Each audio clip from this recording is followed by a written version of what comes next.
I'm with all of FEA. I'm going to have you introduce yourself. I'm Fani. I play drums for FEA. Hey, I'm Letty. I sing for FEA. I'm Bobby. I play guitar. Hey, I'm Jen Alvin. I play bass guitar. Fantastic. So you guys are on tour right now with Agent Orange, and you've been seeing your posts, and you've been saying over near the end of the tour, and overall, how would you say that it's gone? Like, what kind of an experience has it been for you this time around? Yeah, I think that we're a great fit when we tour with Agent Orange. It's our second time, and I really think that we're a good fit for each other musically. I mean, I think most of the shows, I mean, they've all gone really well, I'd say. Yeah. We've been having great shows, and their fans are just so receptive to us. So, yeah, we just feel like anytime they ask us, we're totally down to join again. And you're sort of a newer wave of punk than them, but I love that you're rocketing through to the front and melding really, really well with the tried and true bands. Is there anything that you can attribute to that? I think that we're not necessarily, it may be slightly newer wave in a sense, but I think cultured punk has been there, just not out in the open at all. I mean, there's a band from Peru called Los Psychos who used to do a cover of theirs, and they're kind of considered the first punk rock band almost in the 60s. We're doing Spanish and English. Spanish and English, rock and roll. Yeah, definitely ahead of their time. And, you know, I guess we're in a very small category when it comes to, like, Chicana punk rock. There's us, there's Alice Bags, there's a lot of other bands that we've experienced that are just maybe hometown bands that don't tour as much. But it's definitely out there. And if we can be the first to, not the first, but if we could. There's no first. There's no first, exactly. No. But if we can... It does feel, though, that you're on, like, the crest of another wave.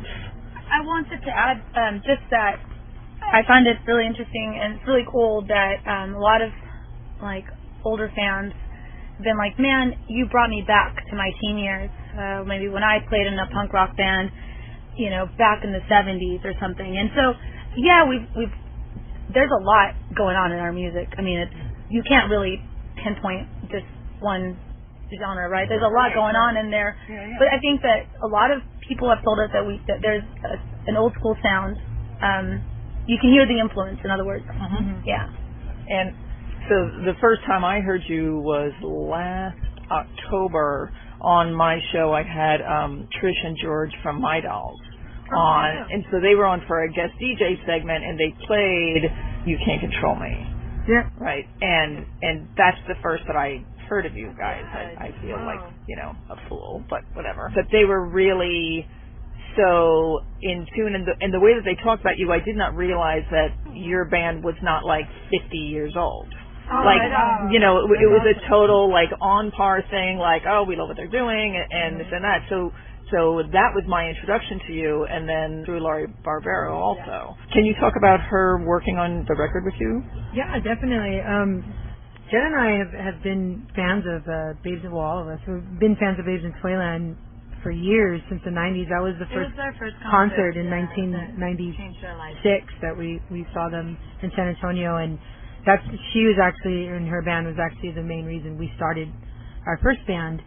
So it just kind of came full circle that we ended up working with her. We're on Blackheart Records, which is Joan Jett's label, and we were asked, who would your ideal producers be? And she was someone that came up, and sure enough, they reached out to her, and she absolutely wanted to do it, and she got involved, and we told her the story of how we saw her in 96 and how she was a huge influence on us, and she made us feel instantly comfortable, and it was an easy session to do these songs with her, and we learned from her, and she's great, you know. And then she brought us on tour, which was like, it was awesome.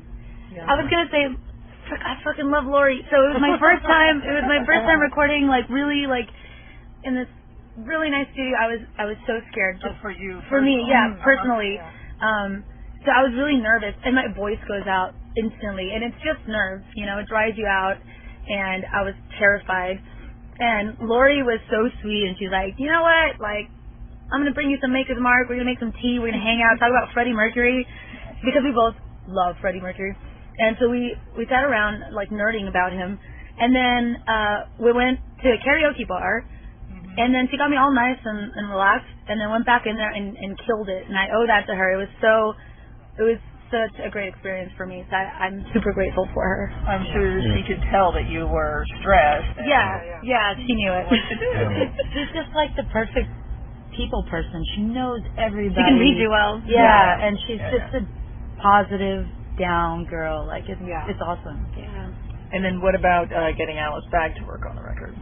Alice, we had met Alice years ago. She was a fan of Jen and I's first band, Girl in the Coma, and she had reached out through an email, so I had stayed in touch with her for years. And again, she was another person that, if we can it worked out that we ended up having 3 producers. It was Lori was one of them, and then Alice, who ended up, I just reached out and was like, it seems natural to have Alice be there, being that she was one of the forefronts of doing this, being the first Latina, in the 70s, doing the thing in East LA and coming out. And so I was like, we got to ask her too, and we had Laura Jane Grace as well from Against Me come in.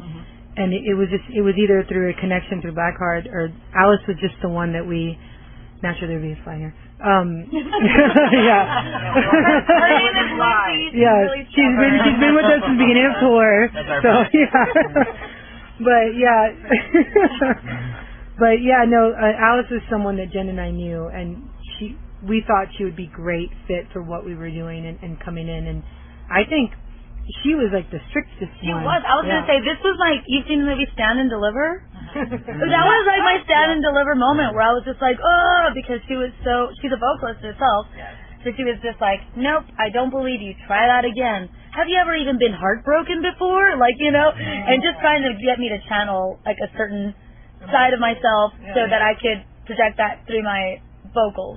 And at the end, when we listened to the result of it, it was like, oh wow, like she really pushed me, like, and it was also like, that was like a really good learning experience. All 3 of the producers that we've worked with have been so different from one another, but we've learned something different from each. It sounds like Alice really knew how good you could be. Yes, I'm great. How old is that record now?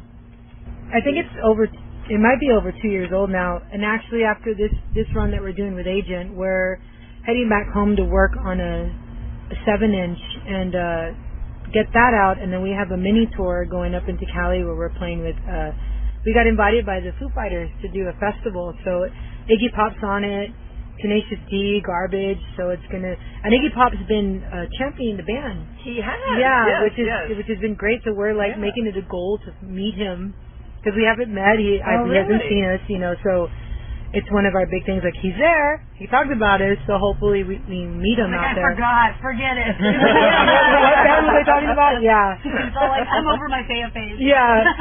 So we're doing that mini tour to get to San Bernardino for the Cal Jam, and then we want to release another full record. It's about, and it's now that time. I think the cycle's complete with this first record. So we want to get the second one out, and we're actually playing on this run. We've been playing 4 songs that we hope to be on the record. Yeah, and we played in New York a couple days ago, and one of our label people from Blackheart heard it, and they're all excited about the new stuff. So, do they put out 7 inches, or will that be? They do. That's actually what we did with Lori. Lori had done the 7-inch, so the songs that we had done with her came out first, and then we released the album, and then we put the same songs on it.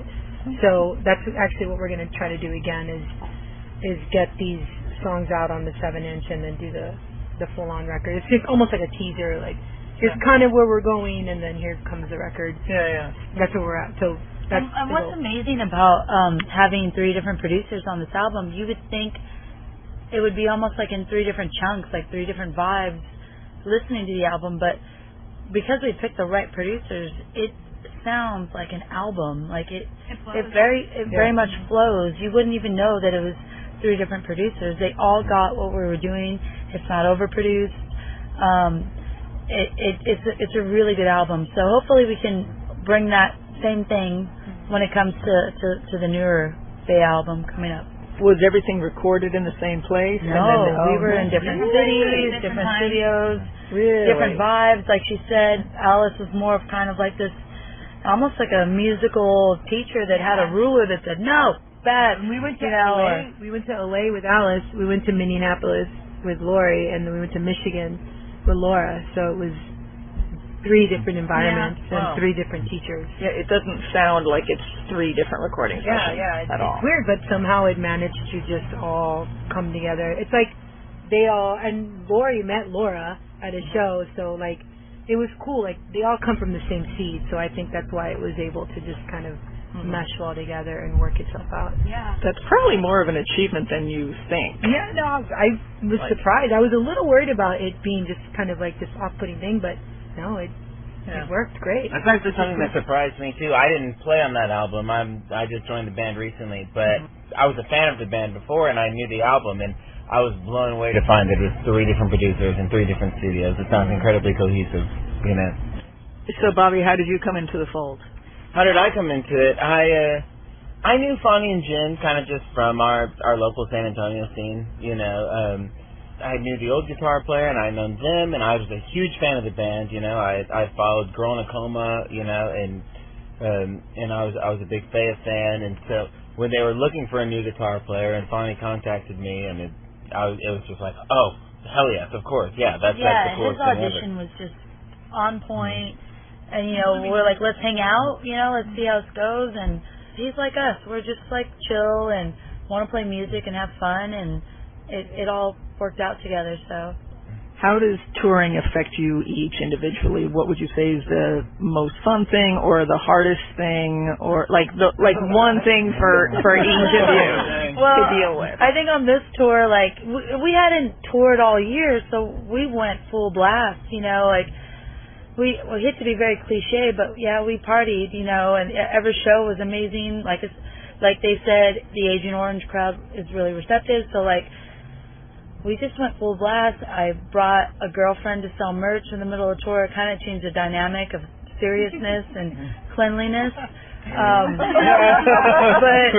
other than that, you know, I mean, we're learning as we go, and you know, but as us 4, like we were definitely an interesting bunch that likes to have fun and play music. I think we're definitely like a motley crew that just came together and are having tons of fun, and it's been a lot of fun, and we just kind of get each other. I think maybe we have the same humor. We have the same humor where we're all goofballs, but when we get on stage, we kind of read each other, and we know the vibe. Yeah, once we're up there, it's like we can read the vibe of the audience. We know where to take the show. We know how crazy to get or how pulled. There hasn't really been a rough part other than, you know, the normal stuff of missing people back home and all of that, you know, and then we all have our normal lives back home that we have to try to keep up with. But for the most part, I can honestly say this has been one of the top funnest tours I've been on. Yeah, definitely. Agreed. It's been a blast. For warming up as a drummer, what do you need to do before you go on stage? Well, we were talking about this. I see drummers. Okay, it's kind of funny. I've probably been playing drums now for like 18 years, as long as the band's been together.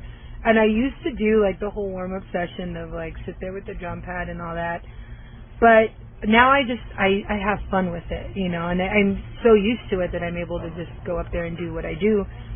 So I literally now just sit with I'd rather sit with the band and get in the atmosphere that we're in and feel the people and get the vibe, and just I feel where we're at is what's happening. I just kind of try to meld myself in that environment, and that's how I warm up. Just like, how serious is this going to be for tonight? How serious is this crowd? Like, how are we going to win them over? It becomes more of a challenge versus like, wait, I've got to warm up these old bones of mine. Like, no, I'm not.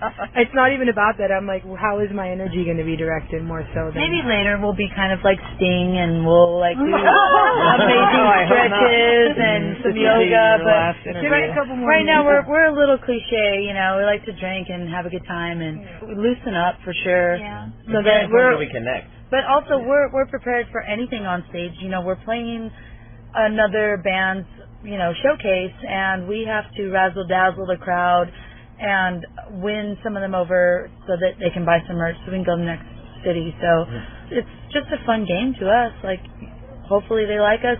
If they don't, if they're mean, we're kind of down. Like, yeah, we're down for some chaos. We kind of are, though. Jen's cliche by overthinking it. Don't worry about it. We're all right. When we don't have, so right now we're opening for Agent Orange, right? And there's usually a local band or two that are, you know, opening for us.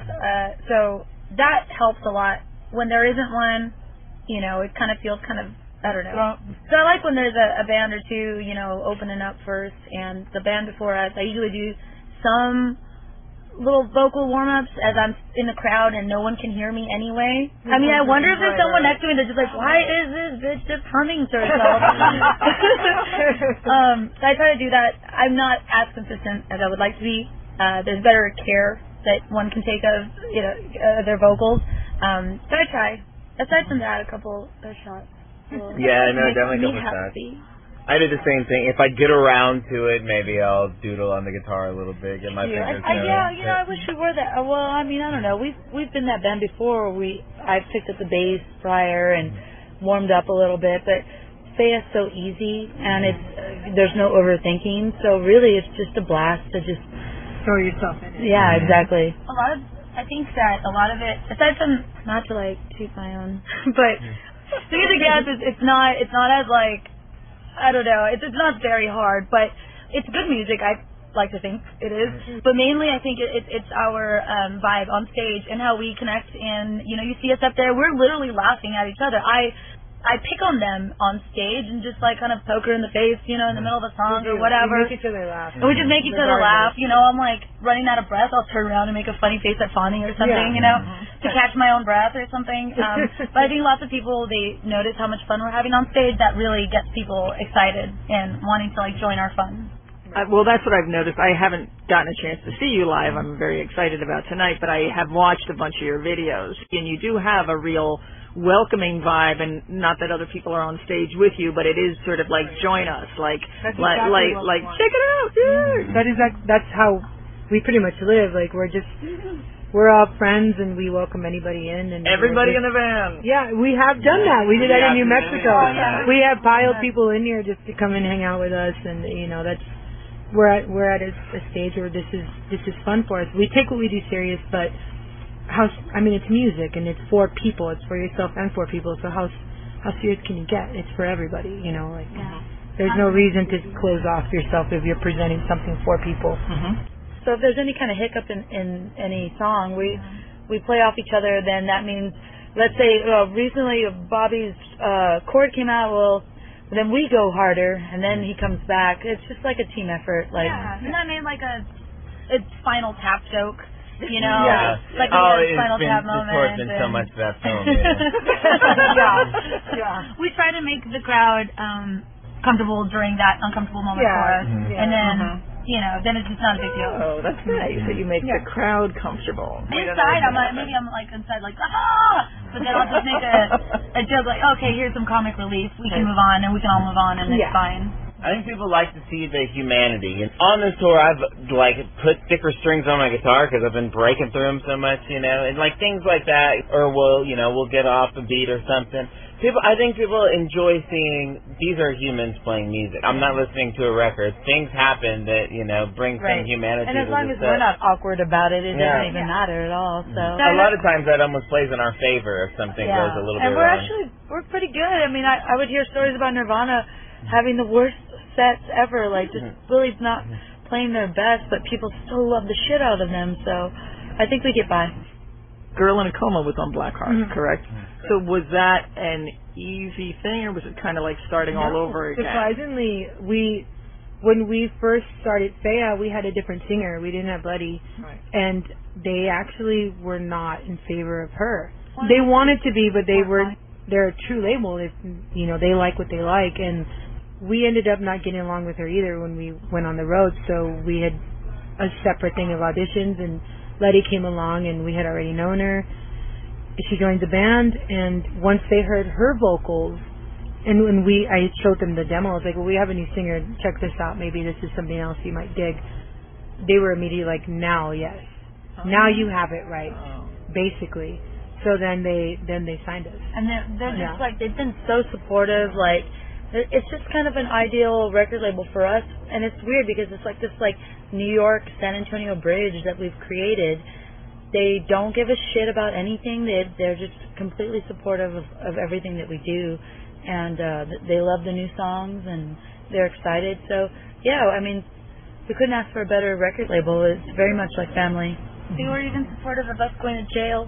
Yeah. Yeah. We had a jail kids on this. Tell me about the jail stint. Bobby and I got arrested because this lady was mean. She was a clerk at a hotel. We forgot our key inside the room. We tried to go back in there. We went down for a smoke, realized that we left our key in. She wouldn't let us in because the room was not registered in our name. It was a fan who got us the room. It was late, and she didn't like us from the get-go. And so she was just giving us trouble, and I can have a temper sometimes. And so I gave it back to her. And then it turned into, like, there was like 13 cops out. They took Bobby, even though he's just, like, sitting there. I was the one with the mouth, I'll admit it. Well, we got arrested, just for the night. It was not that bad. So you had somewhere to stay, though. You couldn't get in your hotel room, so... Right. No, we had Honestly, I was hotel comfortable. room, yeah. We didn't get to sleep in It was just one of those where even they were just, like, there was no charges. Like, and Blackheart's like, well, that was some cool articles because our hometown, like, our two different main papers contacted and were like, we're going to write a story about it. And Houston, which is really random. So these articles came out and they thought it was funny as hell. So Where did it happen? What city was it? Cleveland. Oh. Yeah, it happened in Cleveland, but it came out in the Houston and SA papers, so it was kind of hilarious. But apparently that's been what's been making them laugh lately. So that's nice. No, it seems like our followers really loved the story. It's a lot of people are thinking it's a really funny thing. It almost it played in our favor. It's like a Hard Times news article. Yeah, it almost is. So what is your writing process like? Lately, like rhythm section, and it's not even. I'm not even the best bass player. It's just something a little bit catchy. I'll show it to Fonny. She'll add some drums. We'll show it to Bobby. He'll add some great guitar. We give that track to Letty, and Letty adds some cool vocals, and we get together and we show each other, and we all trust each other. We're like that. There's no changes that need to be made unless we get to a producer and they have another ear for us. But yeah, it's been pretty smooth. That's the way we've been doing it. So yeah. Do you have thoughts on your next production, like who would be producing it? We actually do. We're trying to. We had Jennifer Finch from L7 reach out that she had some interest, so we're kind of in the middle of trying to figure out how that works. I know they're in the middle of releasing their own record, so I think they've been caught up in that. But yeah, we're trying to see if that's going to be a thing that's going to happen. So yeah. And hopefully, ideally, one day maybe Kathleen Hanna could do some songs with us. We saw that Alice Bagg had made a connection with her. She did some vocals on a track for Alice. She was in the video for Alice. So we're like getting really close to like, we all grew up and loved our Riot Grrrl music, which helped us. That's all we had when we were growing up. So to get her would be, a completion maybe. I might faint. So it strikes me that a lot of your lyrics are serious and very issue oriented, but your music, I don't even want to put the word "but" in there. Your music is really uplifting and cheerful and engaging. Yeah. How? I already know what you mean. Like, I think it kind of. How did that happen? I think that's us, like in a nutshell. Like, but despite popular belief, we have serious thoughts. But we don't take ourselves too seriously. So yeah, we have opinions, we have stuff to talk about, we have stuff to offer, experiences and all that. But on the outside, we're jokesters and we like happy sounds. Yeah. We have to have fun while we're giving those messages. Yeah, we got to be fun, and it's not even in my personality to. And I look up to a lot of bands that have more of that serious attitude, where there's maybe more serious chanting or like speeches. Right, and protesting. That is not me. I can't even pretend to be that person. I can't do it. So this music kind of I feel like it just describes us. Like, yeah, we've got stuff to offer, experiences, opinions, all that stuff, but then we like fun music. We want to dance too, you know. And I always thought that was really interesting when we did Feminazi and we would read.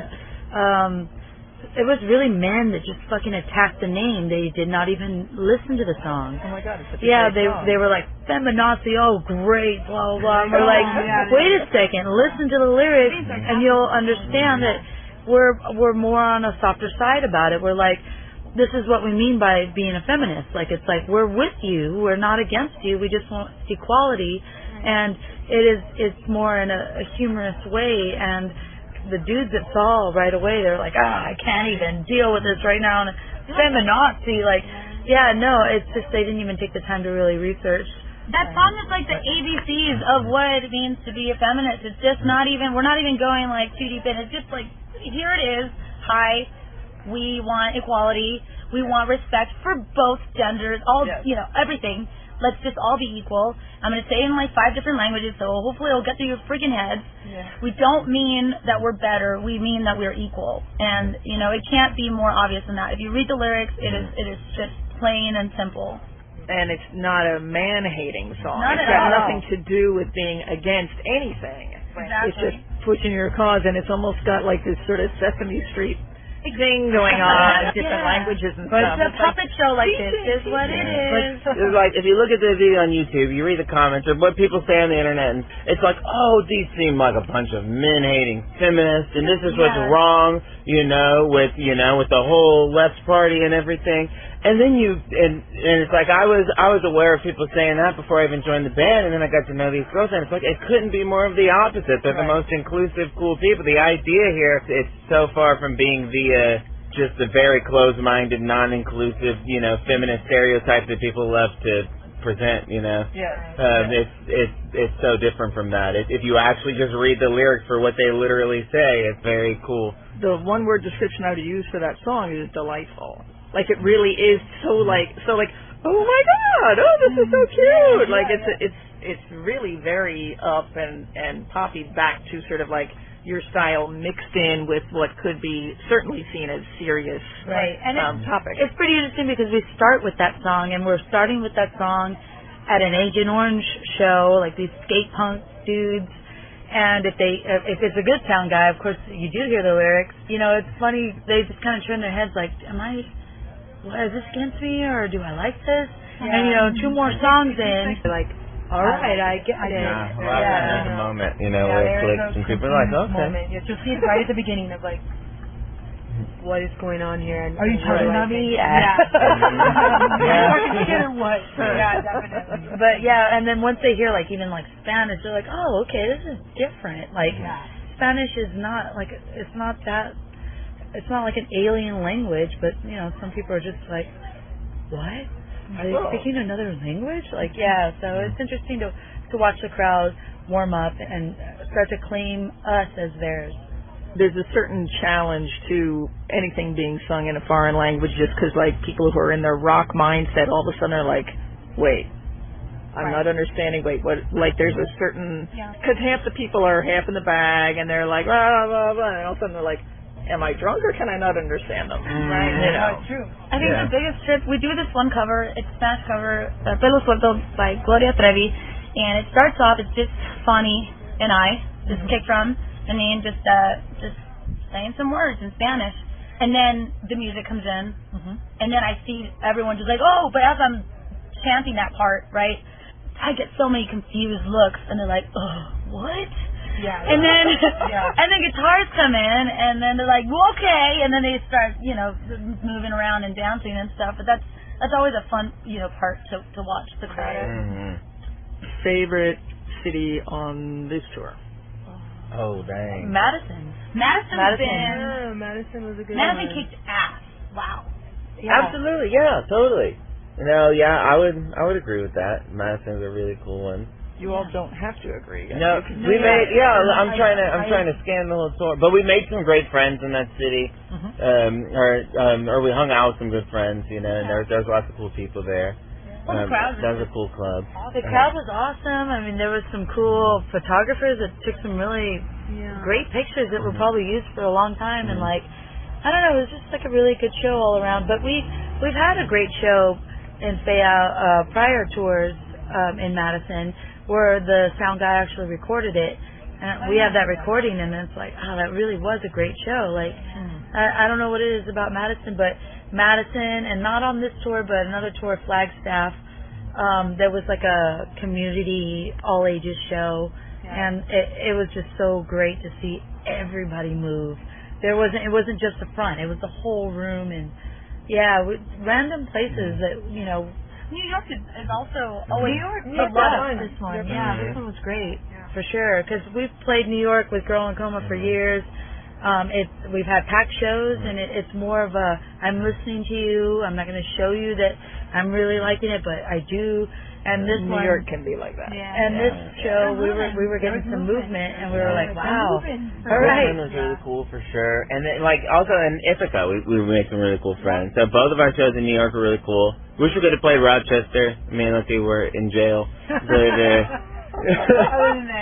both of those two shows. We'll never know. Yeah. There hasn't been one that was like, hate that show. Yeah. Like, they've all been pretty good. One song from each of you that's either influential or that's just been on your mind or something that you grew up on or... I never stray away too far from Super Drag. They're a 90s band. They're not punk. They had a great album called Regretfully Yours, and every time I hear it, it's nostalgic and reminds me of different tours, and I love that band so much. To these three girls, this is going to be a cliche answer, but they kind of really introduced me to X-Ray Specs, and like that's kind of been blowing my mind. It really kind of gave me the right idea of what we're doing here. So there's something made like "Oh Bondage of Yours" or one of those. It's just like, okay, I get what we're doing here. I was gonna say the cover that we do, "Pelo Suelto" by Gloria Trevi. She's a Mexican pop star, pop wannabe rock. I don't know what it is. Is she popular? She's very popular. Oh, yeah. Okay. And she was like in the 80s. It's really what 80s, 90s. She was like what, like their Madonna almost. Like Cyndi in a Lauper, sense. Yeah. Madonna. Oh, okay. And, but the song is about letting your hair down and just not giving a shit about what other people think. I'm gonna be my way. If some dude wants me to comb my hair, well, fuck that guy. You know, stuff like that. And actually, once we started doing that cover, I kind of broke out of this really, like, I was so shy. And, you know, I was in a shell. And so when we started covering it, because when I was little, I used to imitate her, you know, to family and friends, like I was that weird kid. When we started doing it, it kind of like helped me like break out and just be what I do now. Yeah, love it. It sounds like it's really important to you. It is. Yeah, I got it. Yeah. Always, for me, to this day, is always Babes in Toyland, seriously, because since that day that we saw them, I literally went home so excited and had just, Jen, we're going to do this. Were you a drummer at the time? No, not at all. Oh, Jen really? was actually the one, I wanted to play guitar, and Jen was the one that convinced me to be on drums because I have it in my family. My grandfather and my father were drummers, and so I didn't think to go to drums, but she was like, just do it. You keep a beat. So I was like, I guess. You know, but I knew then and there watching them that is what I wanted to do with myself. So they're going to always have that place with me. Awesome. Yeah. So great. Is there anything else that you would like the listeners to know about you personally or about the band or anything that's significant that we didn't talk about? I guess maybe that we just really take this full force and this is something that we want to keep doing for a while and hopefully make our little niche in this scene and just to keep following us because we plan on putting out some good records for everybody. Nice. Yeah. And best way to get in touch with the best way to find us is just to look up FEA 210. 210 is the area code of San Antonio. So if you look up FEA 210, because if you look up FEA, you're going to find girls being like, I'm so FEA, and it's like a million pictures of girls that are, I don't know, what are you doing? Not FEAs, So definitely type in FEA 210, and it should take you to everything. Yeah, I wanted to ask because FEA means ugly, doesn't it? Yes, it means ugly girl. But we're trying to make that not a bad thing. So it's not a bad thing, or it's not ugly. It's not ugly. Yeah, there could be many meanings to FEA, and we actually did. We put fuck to make it into like a positive, you know, like because when Fanny and I were in Grrrl and Coma, we did of course come across some. Well, we just want the lead singer, you know, because we didn't look the way they wanted us to look, so. we're like, the next band, let's call it, like, we wanted to call it the Uglies. There was already a couple of the Uglies, and a friend of hers from New York was like, y'all should be called FEA. And we're like, oh, that's a badass name. Like, yeah, that's it, you know. And we wanted to take something that was, a negative into a positive and just own it. Yeah. People think it's an acronym. You know, people think it's fuck 'em all, which I feel like is not inaccurate. You know? I think it's perfect.